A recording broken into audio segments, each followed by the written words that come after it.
Purihin ang Panginoon, umawit ng kagalakan, at tugtugin ang gitarra at ang kaaya-ayang lira.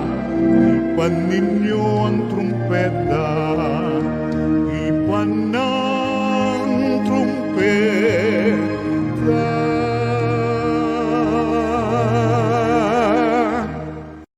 Sa ngalan ng Ama at ng Anak at ng Espiritu Santo, Amen. ang pagpapala ng ating Panginoong Hesukristo, ang pag-ibig ng Diyos Ama, at ang pakikipagkaisa ng Espiritu Santo naway sa mainyong lahat. At sumaiyo rin. Mga kapatid, tinipon tayo bilang mga kaanib na angkan ng Diyos, kaya dumulog tayo sa maawaing Panginoong nagpapatawad ng lubos. Sinugong tagapagpagaling sa mga nagsisisi, Panginoon, kaawaan mo kami. Panginoon, kaawaan mo kami. Dumating na tagapag-anyayang mga makasalanay magsisi, Kristo, kaawaan mo kami. Kristo, kaawaan mo kami. Nahaluklok ka sa kanan ng Diyos Ama para ipamagitan kami. Panginoon, kaawaan mo kami. Panginoon, kaawaan mo kami. Kaawaan tayo na makapangyarihang Diyos, patawarin tayo sa ating mga kasalanan at patnubayan tayo sa buhay na walang hanggan. Amen. Manalangin tayo. Ama naming makapangyarihan, ipagkaloob mo kami makasamba sa iyo ng may loobing taimtim na totoo, at kami rin naway magmahal sa aming kapwa-tao nang may damdaming ibinubunsod ng iyong Espiritu sa pamamagitan ni Hesukristo kasama ng Espiritu Santo magpasawalang hanggan. Amen. Magsiupo ang lahat.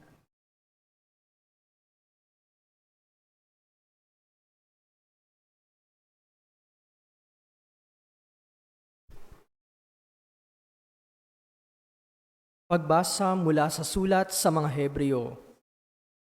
Mga kapatid, hindi pa humahantong sa pagdanak ng inyong dugo ang pakikitunggali ninyo sa kasalanan.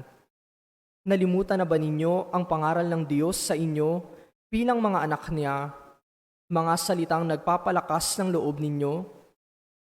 Anak, huwag kang magwalang bahala kapag itinutuwid ka ng Panginoon, at huwag panghinaan ng loob kapag ikaw ay pinarurusahan niya, sapagkat pinarurusahan ng Panginoon ang mga iniibig niya at pinapalo ang itinuturing niyang anak. Tiisin ninyo ang lahat bilang pagtutuwid ng isang ama, sapagkat ito'y nagpapakilalang kayo'y inaari ng Diyos na kanyang mga anak. Sinong anak ang hindi itinuwid ng kanyang ama? Habang tayo'y itinutuwid, hindi tayo natutuwa, kundi naghihinagpis. Ngunit pagkaraan iyon, lalasap tayo ng kapayapaang bunga ng matuwid na pamumuhay. Kaya't palakasin ninyo ang inyong lupaypay na katawan at tipunin ang nalalabi pang lakas. Lumakad kayo sa daang matuwid upang hindi tuluyang mapilay, kundi gumaling ang paang nalinsad. Magpakabanal kayo at sikaping makasundo ang inyong kapwa, sapagkat hindi ninyo makikita ang Panginoon kung hindi kayo mamumuhay ng ganito. Pag-ingatan ninyong huwag talikdan ninuman sa inyo ang pag-ibig ng Diyos.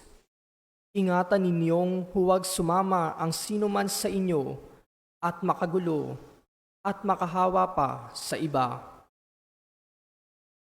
Ang salita ng Diyos. Salamat sa Diyos. Salmong tugunan ng ating pong itutugon. Pag-ibig mo'y walang hanggan, sa bayan mong nagmamahal. Ulitin po natin. Pag-ibig mo'y walang hanggan, sa bayan mong nagmamahal. Panginooy papurihan, purihin mo kaluluwa. Ang pangalan niyang banal, purihin mo sa tuwina. Ikaw, aking kaluluwa, ang Diyos ay papurihan, at huwag mong lilimutin yaong kanyang kabutihan. Tugon. Pag-ibig mong walang hanggan, sa bayan mong nagmamahal. kung paano nahahabag ang ama sa anak niya, gayon siya nahahabag sa may takot sa kanya. Alam niya na alabok yaong ating pinagmulan. Alam niyang babalik din sa alabok kung mamatay. Tugon, Pag-ibig mo'y walang hanggan sa bayan mong nagmamahal. ngunit ang pag-ibig ng Diyos ay tunay na walang hanggan. Sa sino man sa Kanya'y may takot at pagmamahal. Ang matuwid niyang gawa ay wala ring katapusan. Yaong magtatamo nito'y ang tapat sa Kanyang tipan. Tugon, Pag-ibig mo'y walang hanggan sa bayan mong nagmamahal. Magsitayo ang lahat. Hallelujah, hallelujah. Wikain mo, o nakikinig ako sa iyong mga salita. Hallelujah, hallelujah, hallelujah.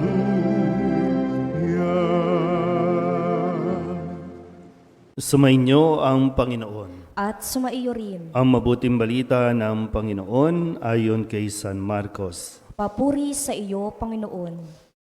Noong panahong iyon, si Jesus ay nagtungo sa sariling bayan, kasama ang kanyang mga alagad. Pagdating ng araw ng pamamahinga, nagturo siya sa sinagoga. Nagtaka ang maraming nakarinig sa kanya at nagtanong, saan niya nakuha ang lahat ng iyan? Anong karunungan itong ipinagkaloob sa kanya? Paano siya nakagagawa ng mga kababalaghan? Hindi ba ito ang karpinterong anak ni Maria at kapatid ni na Santiago at Jose, Judas at Simon? Dito nakatira ang kanyang mga kapatid na babae, hindi ba? At siya'y ayaw niyang kilanlin. Kaya't sinabi ni Jesus sa kanila, ang propeta'y iginagalang ng lahat, liban lamang ng kanyang mga kababayan, mga kamag-anak at mga kasambahay. Hindi siya nakagawa ng anumang kababalaghan doon maliban sa pagpapatong ng kanyang kamay sa ilang may sakit upang pagalingin ang mga ito. Nagtaka siya sapagkat hindi sila sumampalataya at nilibot ni Jesus ang mga nayon sa paligid upang magturo. Ang mabuting balita ng Panginoon. Pinupuri ka namin, Panginoong Jesucristo. Isang magandang umaga po sa inyong lahat. Matapos nating marinig ang mga kahangahangang mga nagawa o ginagawa ni Jesus sa iba't ibang lugar, ngayon po ay medyo nakakalungkot na marinig na mismong sa kanyang bayan, sa kanyang kinalakihan ay nahirapan ang kanyang mga kaanak, nahirapan ang kanyang mga kapitbahay na maging masaya para kay Kristo. Para bang yung kapitbahay mo o kaya kalahi mo ay medyo may nararating na sa buhay o kaya nakikilala na sa iba't ibang lugar, pero pagdating dito sa kanila, parang hindi sila masaya.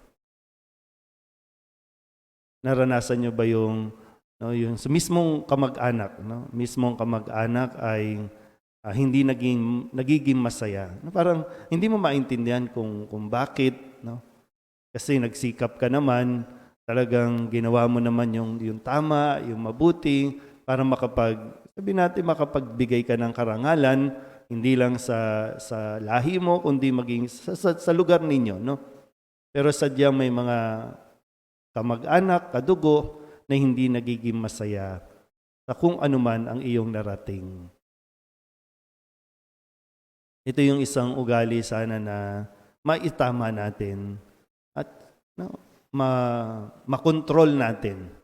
Wala kasi tayong control sa kung ano ang sasabihin ng ibang tao, pero tayo mayroong control sa kung ano ang mararamdaman natin. Kasi sabi nga dito, kapag sinusubukan ko din intindihin bakit hindi hindi naging masaya yung mga kababayan mismo ni Jesus, no, sa kanyang sariling bayan? Ba't hindi nakuhang naging masaya? Para, at least man lang, kahit doon para kay Jesus, para kay Maria, na kanyang ina, para doon sa mga nabanggit na mga pangalan. Pero dito po, no, hindi nila matanggap kasi na si Kristo, dating karpentero lang, dating anak ng karpentero, mahirap lang, bakit ngayon sikat na? Sabi pa nga, di ba, paano siya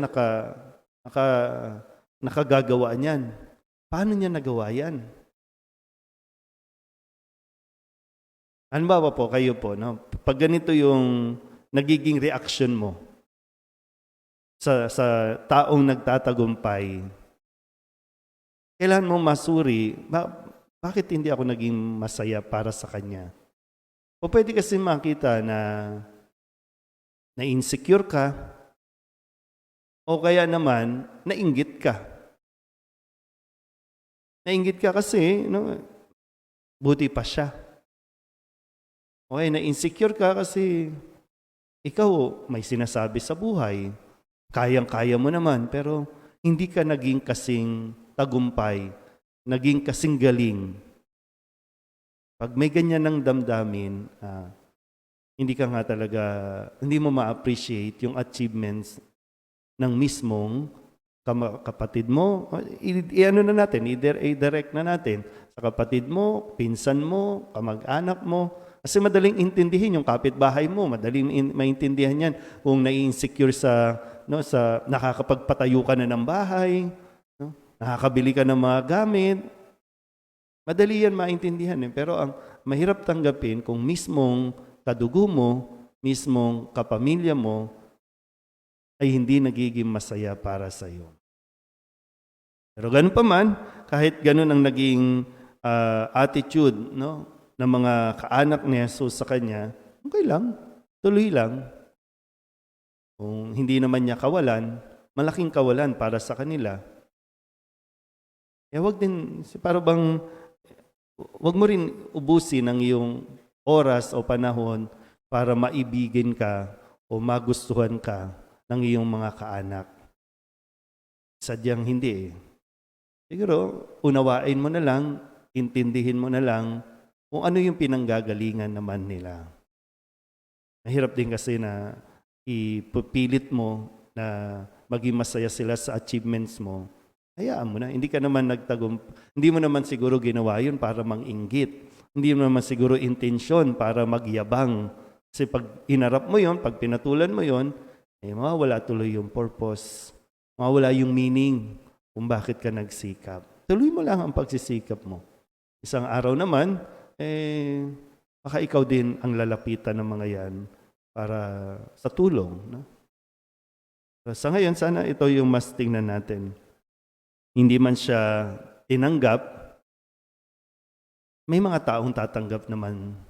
At yun na lang yung pagtuunan mo ng pansin. So, ulitin ko, no?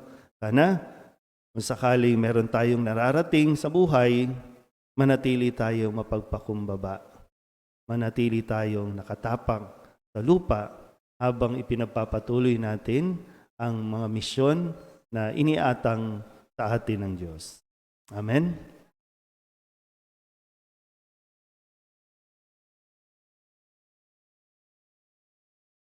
Tinanggihan si Jesus ng sarili niyang kababayan. May pananalig nating tanggapin siya bilang ating Panginoon at tagapagligtas. Ang ating pong itutugon, Panginoon, dinggin mo ang aming panalangin. Panginoon, dinggin mo ang aming panalangin. Ang mga namumuno sa simbahan, naway ipahayag ang salita ng Diyos ng may katapangan at isabuhay ito ng may pananalig. Manalangin tayo sa Panginoon. Panginoon, dinggin mo ang aming panalangin. Ang lahat ng mga Kristiyano, naway maging maalab sa pagpapahayag ng salita ng Diyos sa mundong hindi naniniwala sa Kanya. Manalangin tayo sa Panginoon. Panginoon, dinggin mo ang aming panalangin. Ang mga misyonero, naway magkaroon ng tiyaga at hindi manghina ang kalooban sa paghahasik ng mensahe ng Diyos sa mga pook na hindi bukas sa pagtanggap dito. Manalangin tayo sa Panginoon. Panginoon, dinggin mo ang aming panalangin. Ang mga may sakit at yaong mga nabibigatan sa buhay, naway makita ang pag-ibig at pagkalinga ng Diyos sa pamamagitan ng malasakit ng kanilang mga kapamilya. Manalangin tayo sa Panginoon. Panginoon, dinggin mo ang aming panalangin. Ang mga yumao, naway magtamasa ng walang hanggang kapayapaan. Manalangin tayo sa Panginoon. Panginoon, dinggin mo ang aming panalangin. Dilog din natin sa Panginoon ang ating mga personal na kahilingan at mga panalangin para sa ating mga pamilya. Isama din natin ang kahilingan ng lahat ng mga nanonood sa online, lahat ng mga misang pasasalamat, special na intensyon at mga kaluluwa na inihiling na ipagdasal sa misang ito.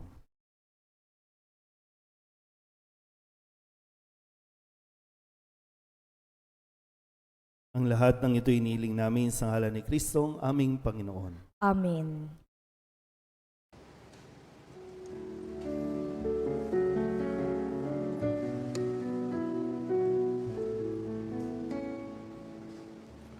Alay namin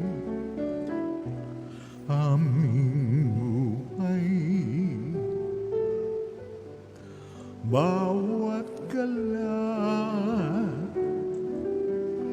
at lumbay, bawat pangarap naming taglay, sa palad mo ilalagay.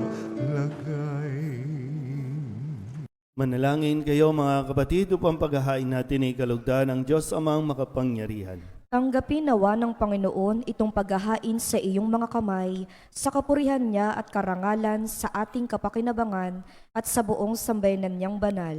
Ama naming lumikha, ang mga alay na ngayoy aming inihahanda sa hapag na ito na iyong dambana ay iyong tanggapin at gawaran ng pagpapala upang mapagsaluhan namin ang kaligtasan mong ginawa sa pamamagitan ni Jesucristo kasama ng Espiritu Santo magpasawalang hanggan. Amen. Sumainyo ang Panginoon. At sumaiyo rin. Itaas sa Diyos ang inyong puso at diwa. Itinaas na namin sa Panginoon. Pasalamatan natin ang Panginoong ating Diyos. Marapat na siya ay pasalamatan. Ama naming makapangyarihan, tunay ngang marapat na ikaw ay aming pasalamatan sa pamamagitan ni Jesucristo na aming Panginoon. Siya ay naging kapwa naming maaasahan upang may mangunang umako sa pananagutan dahil hangad mong magbago ang kinamihas ng pagkakanya-kanya ng sangkatauhan. Bunga ng pagtitiis, siya ay nanaig at ang kamatayan ay kanyang nalupig, kaya't siya ang aming daan para aming masapit ang iyong tapat at maaasahang pag-ibig. Kaya kaysa ng mga anghel nagsisiawit ng papuri sa iyo nang walang humpay sa kalangitan. Kami nagbubunyi sa iyong kadakilaan. Santo, Santo, Santo, Panginoong Diyos na makapangyarihan, napupuno ang langit at lupa ng kalwalhatian mo. Hosana sa kaitaasan, pinagpala ang naparirito sa ngalan ng Panginoon. Hosana sa kaitaasan. Ama naming banal, ikaw ang bukal ng tanang kabanalan. Kaya't sa pamamagitan ng iyong Espiritu, gawin mong banal ang kaloob na ito upang para sa aming maging katawan at dugo ng aming Panginoong Hesukristo. Bago niya pinagtiis ang kusang loob na maging handog, hinawakan niya ang tinapay, pinasalamatan kaniya, pinaghati-hati niya iyon, iniabot sa kanyang mga alagad at sinabi, tanggapin ninyong lahat ito at kanin, ito ang aking katawan na ihahandog para sa inyo.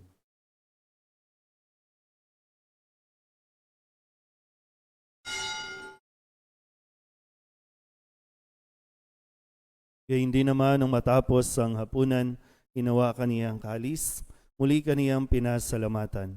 Iniabot niya ang kalis sa kanyang mga alagad at sinabi, Tanggapin ninyong lahat ito at inumin.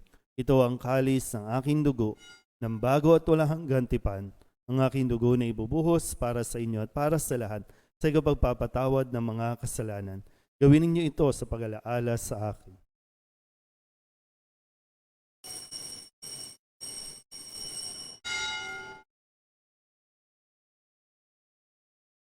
Ipagbunyi natin ang misteryo ng pananampalataya. Si Kristo'y namatay, si Kristo'y nabuhay, si Kristo'y babalik sa wakas ng panahon.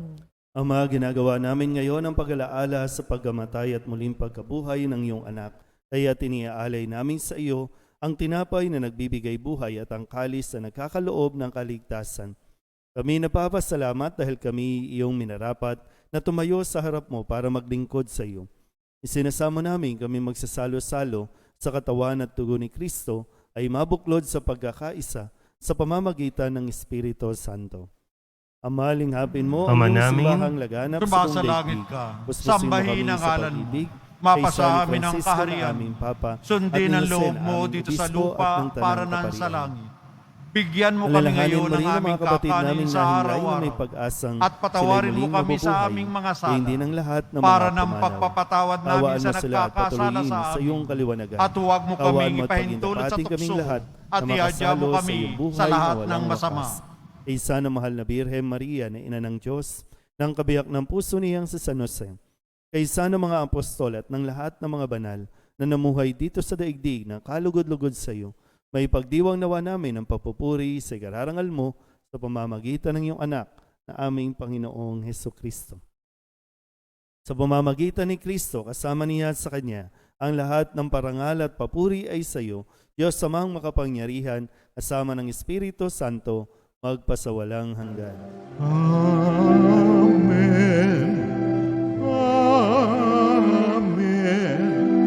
Amen. Amen.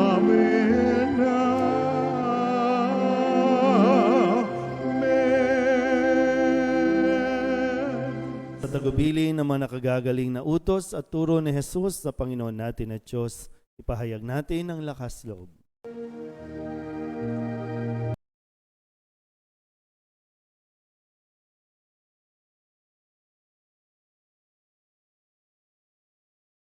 Ama namin, Sumasalangit ka, sambahin ang ngalan mo, mapasa amin ang kaharian mo, sundin ang loob mo dito sa lupa para nang sa langit.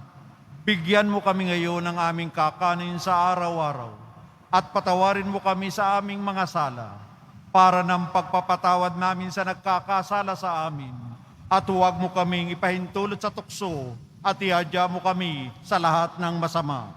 Hinihiling namin kami iadya sa lahat ng masama, pagkalooban ng kapayapaan araw-araw, iligtas sa kasalanan at ilayo sa lahat ng kapahamakan, samantalang aming pinananabikan ang dakilang araw ng pagpapahayag ng tagapagligtas naming si Hesukristo. Sapagkat iyo ang kaharian at ang kapangyarihan at ang kapurihan magpakailanman. Amen. Panginoong Hesukristo, sinabi mo sa iyong mga apostol, kapayapaan ang iniiwan ko sa inyo, aking kapayapaan ang binibigay ko sa inyo. Tunghayin mo ang aming pananampalataya at huwag ang aming mga pagkakasala. Pagkalooban mo kami na kapayapaan at pagkakaisa ayon sa iyong kalooban, kasama ng Espiritu Santo, magpasawalang hanggan. Amen. Ang kapayapaan ng Panginoon ay laging sumainyo. At sumaiyo rin. Magbigayan po tayo ng kapayapaan sa isa't isa. Kordero ng Diyos na nag-aalis ng mga kasalanan ng sanlibutan, maawa ka sa amin. Kordero ng Diyos na nag-aalis ng mga kasalanan ng sanlibutan, maawa ka sa amin. Kordero ng Diyos na nag-aalis ng mga kasalanan ng sanlibutan, ipagkaloob mo sa amin ang kapayapaan.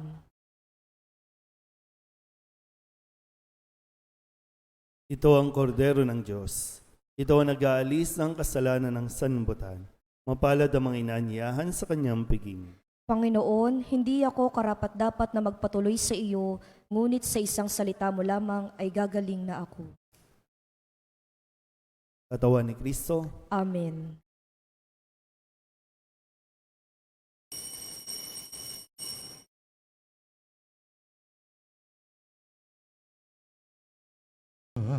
Jesus ko, ikaw ang buhay ng kaluluwa at katawan.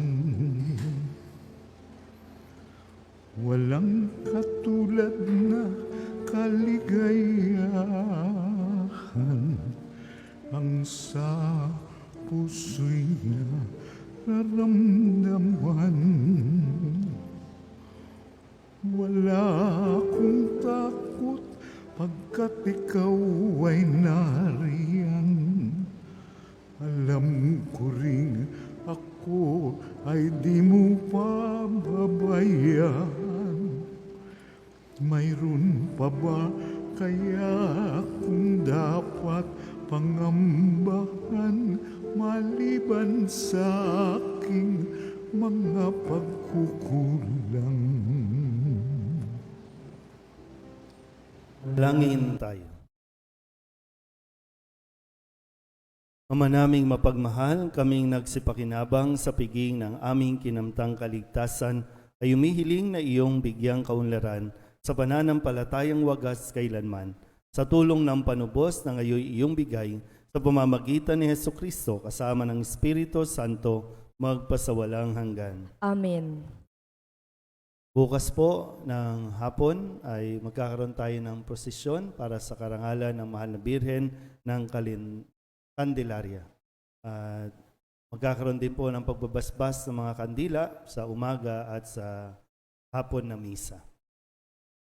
Sumainyo ang Panginoon At sumaiyo rin. at pagpalain kayo ng makapangyarihang Diyos, Ama at Anak at Espiritu Santo. Amen. Tapos sa banal na misa, humayo tayo sa kapayapaan ni Kristo. Salamat sa Diyos. Magandang umaga po.